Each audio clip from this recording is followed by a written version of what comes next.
Pernah lihat orang ngantar jenazah? Pernah? Pernah? Bukan pernah, sering. Maka dia Nabi tak telu tu mantara koliki burue. 3 yang ngantar kamu ke kubur, tapi 2 yang kembali, 1 yang setia menemanimu. Yang pertama harta. Keluar semua harta ngantar. Mobil, motor, keluar semua. Begitu masuk kubur, ada harta yang masuk? Ada harta yang masuk? Ada kain kafan. Tidak ada orang mentang-mentang kaya kasih masuk handphone, kasih masuk kipas angin. Tidak, kaos kaki saja orang Islam tidak boleh kau pakai. Yang kedua mengantar kita apa? Keluarga. Keluar semua teman-teman, keluarga kita, sahabat kita pergi mengantar ke kubur. Tapi begitu masuk di kubur, ada yang mau temani? Ada yang mau temani? Tidak. Meskipun bapak kalau meninggal istrinya, meskipun sayang sama istri, mau masuk di kubur, Nabi bilang, kemanapun kau pergi, aku akan mengikutimu. Gunung kan kudaki, lautan ku seberangi, masjid kau lewati. Masuk di kubur, ada yang mau temani?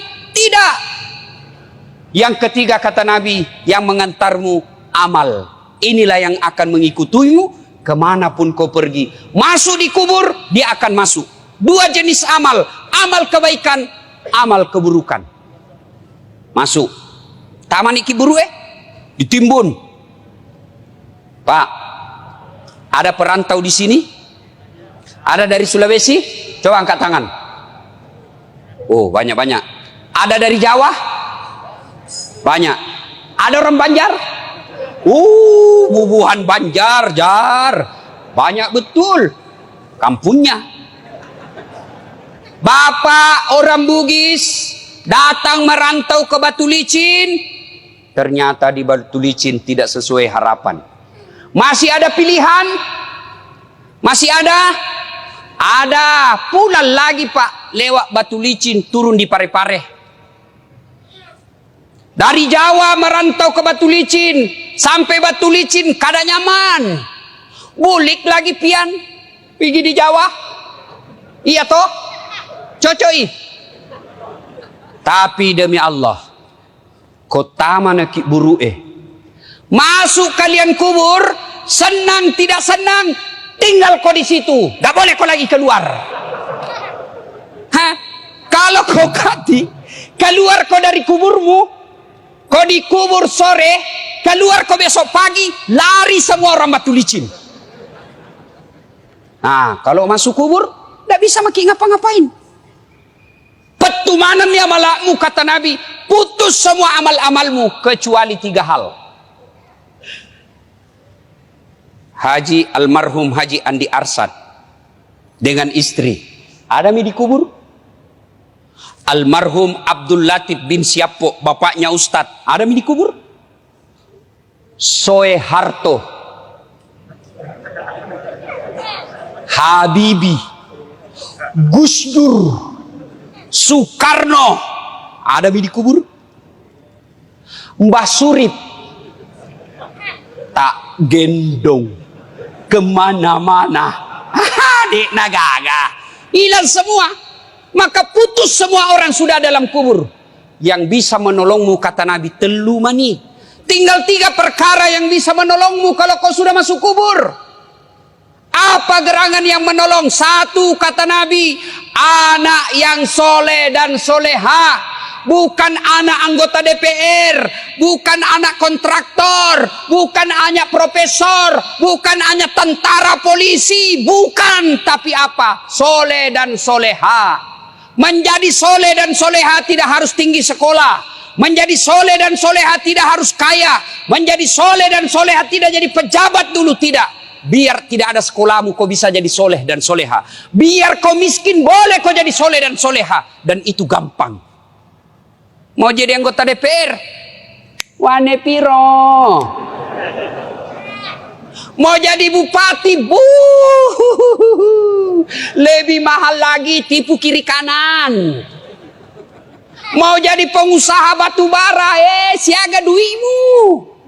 Mau kau jadi soleh dan soleha, biar kau miskin, bisa.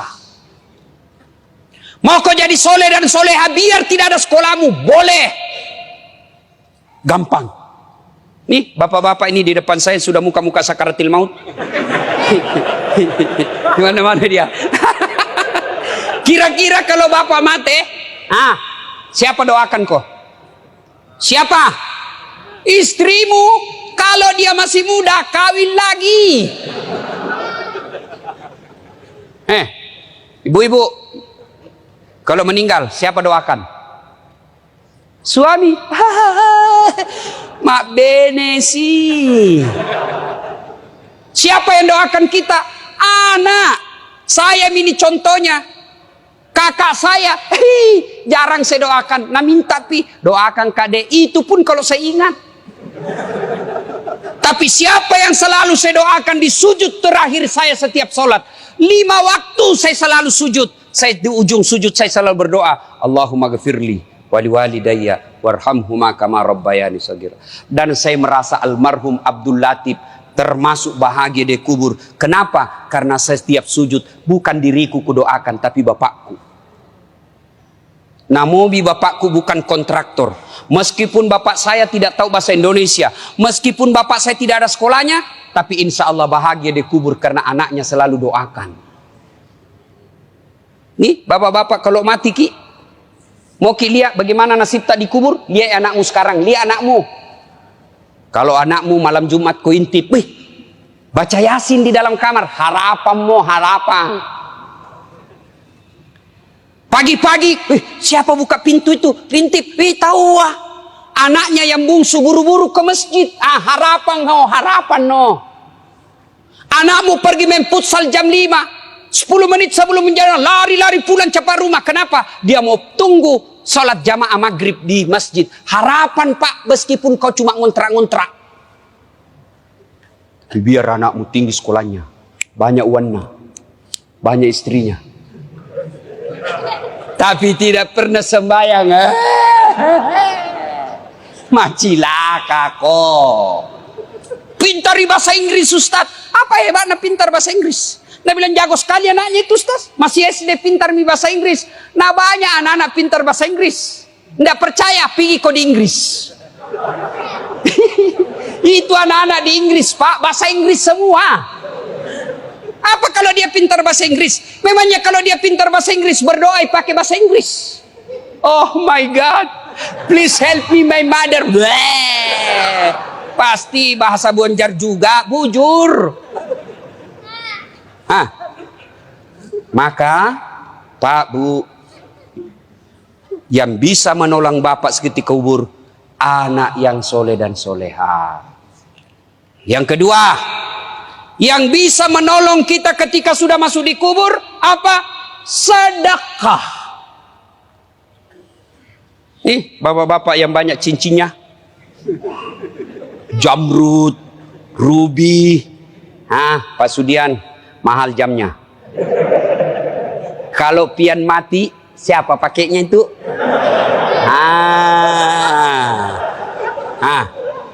Untung tidak ada ibu-ibu di sini. Saya bilang sama ibu, halo ibu-ibu ini, istri-istri orang kaya. Kalau kau mati, siapa yang pakai cincinmu? Siapa yang pakai gelangmu? Siapa yang pakai kalungmu? Siapa yang pakai antingmu? Siapa yang pakai berlian dan emasmu? Dia teriak, anakku Ustaz, pret. Bukan anakmu yang pakai, siapa? Istri kedua. Karena suamimu pasti kawin lagi. Dia dengar istriku, mamanya cek. Dah dengar ini ceramahku, nah lihat di YouTube. Pulang nah panggil kak Ustaz. Jadi nanti kalau mati kak, mau ki kawin lagi. Saya bilang sini kau sayang. Saya kasih tahu kau baik-baik sayangku. Jangankan kau mati, masih hidup kau saja. Nah saya selalu berpikir kawin lagi. Apalagi kau mati no way. Tidak. Maka bapak-bapak, jangan kau berharap nanti anakmu yang sedekah. Jangan. Lebih baik kau sedekah memang nih sekarang. Di Sulawesi Selatan, mohon maaf kalau ada keluarganya di sini. Ada yang namanya Haji Andi Sose. Ketua Legiun Veteran, sudah arwah sekarang. Beliau kalau saya tidak salah 99 tahun meninggal atau lebih 100 tahun. Tidak pernah kita dengar sakit. Tidak pernah dihina orang. Tidak pernah kita dengar cerita jelek. Hebatnya 165 masjid dia bangun di Sulawesi. Kalau Bapak ke Sulawesi Selatan, ada Bapak lihat masjid 45, itu beliau yang bangun. Kira-kira di Batu Licin ini, Tanah Bumbu, ada orang membangun 165 masjid? Tidak ada, Pak. Dan tidak pernah kita dengar bangkrut. Maka Bapak kalau susah hidupmu, kenapa ini saya miskin terus? Karena tidak mau kau bersedekah. Bagaimana mau bersedekah dan miskin? Bersedekah kau supaya kaya kau. Jangan kau tunggu kaya baru bersedekah. Sedekah itu tidak selalu fulus. Ada masjid dibangun.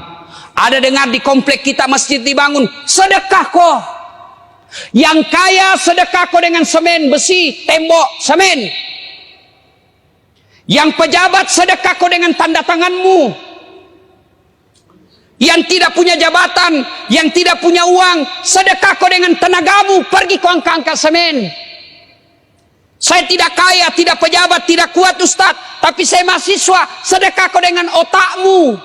Pikir bagaimana supaya ini, pikir ini. Ustaz, saya pandai menggambar. Nanti saya gambarkan. Saya pandai ada ketik komputerku, saya ketik undangannya. Itu sedekahmu. Saya bukan pejabat, saya bukan orang kaya, saya bukan mahasiswa, saya tidak punya tenaga kerja keras. Apa sedekahmu? Diam kau. Jangan kau banyak bicaramu. Ada juga itu tidak pernah datang berjamaah, tidak pernah nyumbang, tidak pernah ikut rapat. Mak kok bawa nolah cilaka. Ya mega bicara. Sedekahlah Pak. Bapak-bapak ini terutama kita yang sudah tua, sedekah Pak. Demi Allah, kalau Bapak sudah masuk kubur, menantinya bukan 1 tahun kau dikubur, bukan 100 tahun kau dikubur, tidak balik-balik mako. Mondronok kotu dena gagamu lisu. Sedekah Pak. Ada orang tidak mau sedekah pada luannya banyak. Apa nak pikir, anakku kasihan, bagaimana nanti anakmu lentongi rezekinya. Enak sekali tuh anak, dikasih sekolah, dikasih menikah, dibelikan rumah, lahir cucunya kita lagi akekai, dibelikan lagi mobil cucu, dikasih sekolah lagi cucunya. Iya kalau nak ingat kok, kalau mati kok. Anak lentongi rezekinya. Yang penting anak kasih sekolah. Sudah kasih sekolah, ada rezekimu, kasih modal kerja. Ya mau kau urusi rumahnya, biar ton dia urus. Enak sekali dia jadi anak kalau semua mau diurus. Yang wajib kamu ikuti terus sampai ajalnya, nasihatnya. Nasihati sampai ajalnya tiba. Tapi rezeki biar dia urus dirinya. Enak, sudah mau kau kasih sekolah, sudah mau kau kasih modal. Wayalemu, ini harta yang saya kerja, sudah mau kau kasih warisan, bagianmu sudah ada, saya mau nikmati, saya mau bangun masjid, saya mau nikmati, saya bangunkan panti asuhan, saya bikinkan anak yatim rumah, supaya saya enak ton di kuburku. Wayalemu. Yang ketiga, yang bisa menolong kita ketika sudah masuk alam kubur, ilmu yang bermanfaat. Makanya kalau dapat ceramahnya Dasat Latif di grup-grup WhatsApp, syar'i. Langsung sebar. Jangan kau yang sebar yang lain-lain. Dilihat dosa, tidak dilihat barang bagus. Jangan itu saja mau sebar, cilaka. Yang bagus-bagus juga kau sebar. Ibu bapak saudara-saudara sekalian, panjang kita mau sampaikan, tapi waktu terbatas. Pegang maki ini 3. 1, anak yang soleh dan soleha. Yang kedua, sedekah. Tidak ada orang bangkrut gara-gara sedekah. Malah kalau mau bapak kaya tolak bala, sedekah. Kenapa itu anakku Ustaz susah sekali dinasihati? Tidak pernah ku sedekah. Kalau bapak bersedekah, lihat siapa dikasih. Kalau guru kita kasih, Bu Imam kita kasih, Dasat Latif kita kasih, jam mau kau kasih dasi. Tidak usah kau kasih sepatu pantopel. Kapan pindah pakai? Ustaz Pak Imam pakai dasi kupu-kupu. Apa kasih puimang? Kasih sarung dengan amplop. Tapi kasih tong isinya. Tidak ada gunanya amplop kalau tidak isinya. Ayo, anak sekolah yang mau kau kasih sarung. Lebih utama, kasih bayarkan SPP-nya. Itu lebih manfaat. Kasih yang bermanfaat. Sedekah. Kemudian yang ketiga, ilmu yang bermanfaat. Bapak dalam grup WhatsApp punya 10 grup. Sebarkan 10. 10 grup itu masing-masing anggotanya 100, 1000. 1000 Bapak sebarkan dakwah-dakwah. Masa tidak ada yang ngamalkan? Kalau ada yang ngamalkan, selama dakwah itu diamalkan, maka yang menyebarkan dapat pahala. Ustadznya dapat pahala, yang menyebarkan juga dapat pahala. Tapi sebaliknya, kalau Bapak selalu sebarkan berita-berita bohong, seperti hoax soal vaksin. Vaksin ada chip, ada besinya. Komunis. Siapa ajar kok? Bilang ada besinya di sini, Ustaz. Mati semua itu tentara sama polisi kalau itu vaksin jelek. Mana ada polisi sama tentara belum divaksin? Tanya mungkin itu polisi ada di sana. Tanya mi, tanya. Sudah divaksin toh? Ya mau kau vaksin tidak terima gajimu. Itu.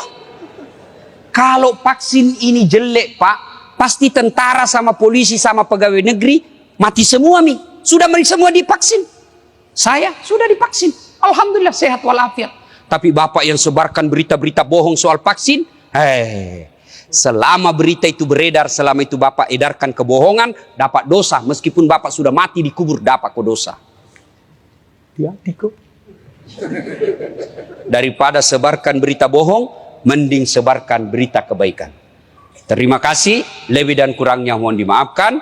Mari kita kirimkan suratul Fatihah kepada Rasulullah Muhammad SAW. Khasiat dan keutamannya kita ikhlaskan kepada almarhumah Hajjah Wardatul Wartiyah binti Haji Abdul Somad dan arwah Haji Andi Arsad Peta Tahang. Al-Fatihah.